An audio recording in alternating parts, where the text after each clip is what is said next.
চালাতে পারে নাই, অস্ত্রধারীদের গ্রেপ্তারের কোনো অ্যাকশন তারা দেখাতে পারে নাই। আমি এই সরকারকে 48 ঘন্টা সময় দিচ্ছি, 15 তারিখের মধ্যে তারা যদি হাদির হত্যাকারীদের হত্যা করার যারা চেষ্টা করেছে আততায়ীদের তাদেরকে গ্রেফতার করতে না পারে, তাহলে 15 তারিখ শহীদ মিনার থেকে এই ইনজারিমের বিরুদ্ধে আমরা বৃহত্তর আন্দোলন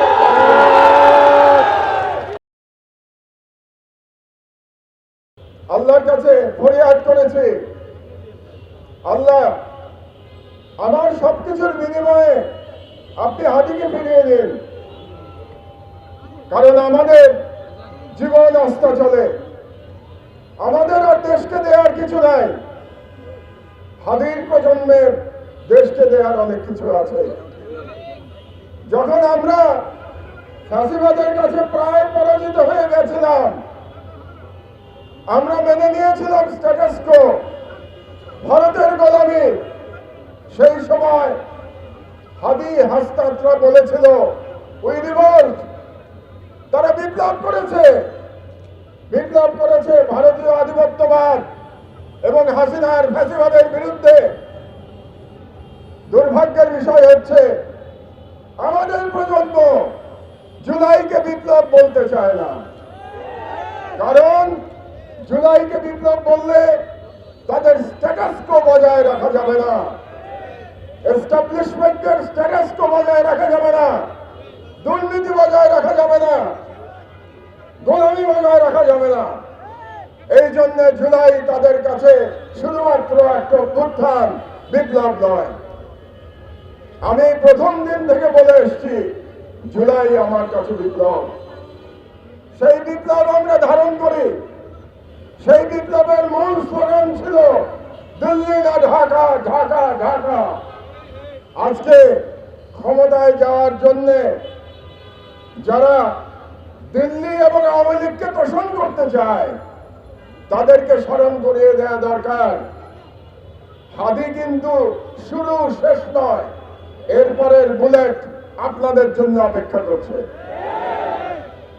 অনেক চেষ্টা করেছি আমার দেশ পত্রিকায় গত 1 বছরে তাদেরকে বোঝানোর জন্য, নেতাদের উদ্দেশ্য করে লিখেছি জবানে লাগাম দিন। নেতারা কথা শোনেন নাই, তাদের জবানে লাগাম দেওয়া যায় নাই। ক্ষমতায় যাওয়ার উদগ্র ইচ্ছায় তারা একে অপরের বিরুদ্ধে যে রেটরিক ব্যবহার করছেন, এই রেটরিকের সুযোগে পতিত ফাঁসিবাদ এবং ভারতীয় আধিপত্যবাদ আবার বাংলাদেশ অনুপ্রবেশ করেছে। আপনারা সুশীলদের কথা বললেন, হাসনাত সুশীলদের কথা বলে গেল। আসল কথা হচ্ছে আমাদের ভুলে গেলে চলবে না, এই সুশীলরাই বাংলাদেশে ফ্যাসিবাদ কায়েম করেছে। সুতরাং সুশীলদের কাছে চরিত্র বদলানোর কোনো আশা আপনারা করবেন না। হাসনাতদের প্রজন্মের কাছে আমি বলতে চাই, এই সুশীলদের বিরুদ্ধে লড়াই করে হাদি যে কালচারাল ফ্যাসিজমের বিরুদ্ধে লড়াই শুরু করেছিল, সেই লড়াইকে আমাদের সফল করতে হবে ইনশাআল্লাহ। সুশীলরা সুপথে ফিরবে না, কালচারাল ফ্যাসিস্টরা তাদের চরিত্রে অবিচল থাকবে। আমাদেরও স্বাধীনতার ডাক নিয়ে, স্বাধীনতার পতাকা হাতে আমাদের লড়াই অব্যাহত রাখতে হবে। হাদি ঠিকই বলেছেন, সবাই হাদি হতে পারে না। আমি পারি নাই, আমি চেষ্টা করেছি, কিন্তু আমি হাদি হতে পারি নাই। আপনারা বলেছেন কুষ্টিয়াতে, আপনাদের মনে আছে 2018 সালে আমার উপরে হামলা হয়েছিল, কিন্তু গুলি করে নাই, হাদির উপরে গুলি করেছে। এই যা পার্থক্য। আমি সেদিন তাদেরকে বলেছিলাম ভারতীয় কুকুর, এই ভারতীয় কুকুরদের আমাদের চিহ্নিত করে তাদেরকে নির্মূল করতে হবে। বাংলাদেশে ফ্যাসিবাদের কোন আইকন থাকতে পারবে না। সুশীলত্বের বয়ান হচ্ছে আইকনদের টাচ করা যাবে না। তার মানে তারা ফ্যাসিবাদের রুট বজায় রাখতে চায়।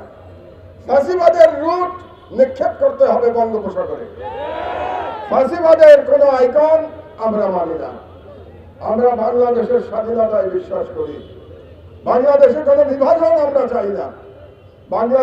দেশের সকল বিভাজনের ঊর্ধ্বে উঠে আমাদের জনগণকে ইস্পাত কঠিন ঐক্যে সমস্ত দেশীয় এবং বিদেশি সম্প্রসারণবাদকে মোকাবেলা করতে হবে। যেরকম মোকাবেলা আমাদের তরুণেরা 36শে জুলাই তারা করে দেখিয়েছিল যে তারা পারে। তারা বুক পেতে দিয়েছিল, আবু সাইদের মতো মুগ্ধরা ওয়াসিমরা বুক পেতে দিয়েছিল। তারা বলেছিল বুকের মধ্যে দারুণ ঝড়, বুক পেতেছি গুলি কর। আমিও বলতে চাই, এখানে যদি ফ্যাসিবাদের কোন দালাল ভারতীয় রয়ের কোন শুটার উপস্থিত থাকেন, আমি বলতে চাই আমি দাঁড়িয়ে আছি উন্নত শিরে, পারলে গুলি কর, আমি দাঁড়িয়ে আছি। সুতরাং আমাদের লড়াই অব্যাহত রাখতে হবে। এক হাদিকে গুলি করে আমাদের এই যুদ্ধ থামিয়ে দেওয়া যাবে না।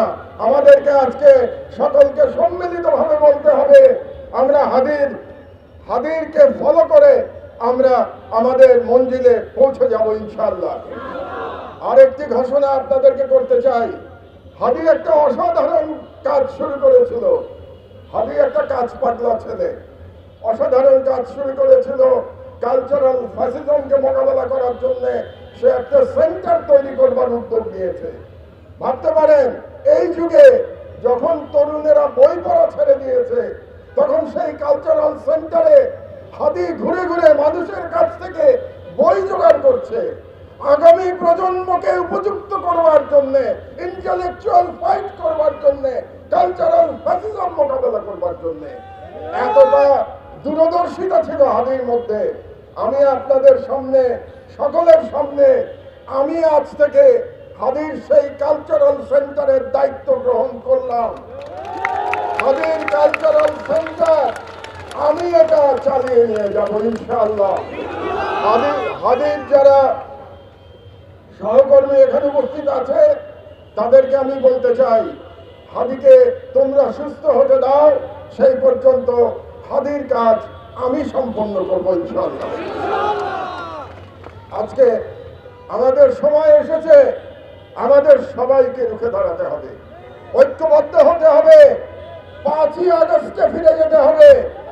আর যে রাজনৈতিক নেতারা শুধুমাত্র ক্ষমতায় যাওয়ার জন্য 5ই আগস্টকে অস্বীকার করবে, ভারতীয় হেজেমনির সাথে সারেন্ডার করবে, আওয়ামী ফ্যাসিবাদকে পুনর্বাসিত করতে হবে, সেই সমস্ত রাজনৈতিক ব্যক্তিকে আপনারা প্রত্যাখ্যান করুন। আজকে আমাদের সকলকে বলতে হবে, যে কোনো রাজনৈতিক ব্যক্তি যে সুশীলতা করবে, সুশীলের আচরণ করবে, সুশীলের আচরণের মধ্য দিয়ে বাংলাদেশে আবার ফ্যাসিবাদ কায়েম করতে চাইবে, সেই রাজনীতিকে, সেই রাজনীতি চিন্তাকে আমরা বাংলাদেশের সাধারণ জনগণ আমরা প্রত্যাখ্যান করি। আমরা তাদের বিরুদ্ধে আমরা আরেক বিপ্লবের ডাক দিচ্ছি। এই নতুন ফ্যাসিবাদের বিরুদ্ধে আবার আমাদের বিপ্লব করতে হবে। আপনারা সেই বিপ্লবের জন্য প্রস্তুত হয়ে যান। আগামী 15 তারিখে সোমবার আমি ঘোষণা করছি এই অনুষ্ঠানের সভাপতি হিসেবে যে আমরা একটি সর্বদলীয় প্রতিরোধ সমাবেশের ডাক দিচ্ছি। আগামী 15 তারিখ সোমবার বিকাল 3টায় শহীদ মিনারে আমি আহ্বান জানাচ্ছি প্রতিটি রাজনৈতিক দলকে, যারা ভারতীয় ফ্যাসিবাদকে বিশ্বাস করেন না, যারা আওয়ামী ভারতীয় সম্প্রসারণবাদকে বিশ্বাস করেন না, আওয়ামী ফ্যাসিবাদের বিরুদ্ধে লড়াই করতে চান, প্রতিটি রাজনৈতিক দলকে আমি আহ্বান জানাচ্ছি সেই সর্বদলীয় প্রতিরোধ সমাবেশে যোগদান করবার জন্য। এবং আমরা ওই দিন ঐক্যবদ্ধভাবে আওয়াজ তুলব, বাংলাদেশে কোন রকম ফ্যাসিবাদ, বাংলাদেশে ভারতীয় দালালদের কোনো জায়গা হবে না। 16ই ডিসেম্বর আমাদের মহান বিজয় দিবস। মহান বিজয় দিবসের আগের দিন আমরা ঘোষণা করব, যে বিজয় আমরা লাভ করেছিলাম সেই বিজয়কে আমরা অক্ষুণ্ণ রাখবো। পিন্ডির কাছ থেকে পাওয়া বিজয় আমরা দিল্লির কাছে সমর্পণ করব না। এবং সেই ঘোষণা আমরা 15 তারিখে সোমবার ইনশাআল্লাহ করবো। আর সর্বশেষ কথা আমি সরকারের উদ্দেশ্যে বলতে চাই, এই সরকার জুলাই যোদ্ধাদের নিরাপত্তা দিতে সম্পূর্ণভাবে ব্যর্থ হয়েছে। হাদির উপরে হঠাৎ করে আক্রমণ হয় নাই, হাদির উপরে যে আক্রমণ হবে সেটা বারে বারে জানান দেওয়া হয়েছে। আজকেও জুলাই যোদ্ধাদের উপরে আক্রমণ করা হচ্ছে, ফুয়াদ আক্রান্ত হয়েছে। আজকে জুবায়ের বলে গেল, জুবায়ের টেলিফোনেও হুমকি আসছে, অথচ এই সরকার ভদ্রতা দেখাচ্ছে। তারা এখন পর্যন্ত কোনো কম্বিং অপারেশন চালাতে পারে নাই, অস্ত্রধারীদের গ্রেপ্তারের কোনো অ্যাকশন তারা দেখাতে পারে নাই। আমি এই সরকারকে 48 ঘন্টা সময় দিচ্ছি, 15 তারিখের মধ্যে তারা যদি হাদির হত্যাকারীদের হত্যা করার যারা চেষ্টা করেছে আততায়ীদের তাদেরকে গ্রেফতার করতে না পারে, তাহলে 15 তারিখ শহীদ মিনার থেকে এই ইনজারিমের বিরুদ্ধে আমরা বৃহত্তর আন্দোলন।